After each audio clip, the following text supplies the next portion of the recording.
Hello everyone, my name is Sara Giita Flores. I have been a piano and voice teacher for the last 10 years, and I'm going to share with you some vocal health tips that I share with my students. So you hear this one everywhere. Drink lots of water, and it is so important to stay hydrated. Avoid irritants such as cigarette smoke. All forms of smoke can be irritating for your vocal cords, especially in the long term. And then let's talk a little bit about how the voice works. So the vocal cords are actually muscles. They're in a V shape inside your larynx.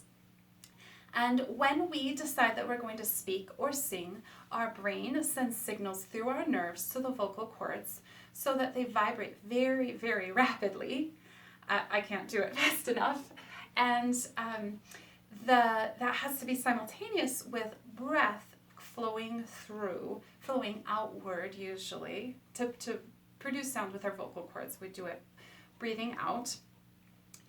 And so understanding that our vocal cords are muscles is going to give us some insight. So first of all, if we are not aligned, if we're really forward, then all of the strain in our neck muscles, part of that is transferring to the vocal cords. So watch my other videos on standing posture if you want to know about the alignment.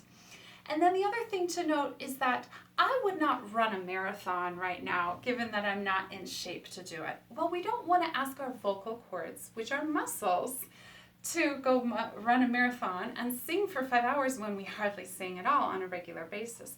We want to be practicing with adequate warm-ups and cool-downs, starting in the middle of your range and then working out. So you don't want to start out with your really extreme high, really extreme low range when you're singing for the first time that day. You want to do some warm-ups. So then noticing that you want to keep your voice in shape with regular practice, regular exercises, and regular warm-ups makes a lot of sense when you understand that the vocal cords are muscles. So the last thing that I want to talk about is how you sing. So I kind of already did. So the diaphragm, we want a steady stream of air that gives you a nice easy sound. And I really recommend to students that you don't try to force your voice to sound a certain way. I've had students come in and say, I want to sound like Adele. And I tell them, I want you to sound like you in a beautiful and full way. So if we have the tonal model of wanting to sound like someone else, that so often causes us to push or strain with our voice, which in the long term is not good. And even Adele can't sound like Adele sustainably. She's had surgery twice on her vocal cords. I don't want that to happen to you or to my students.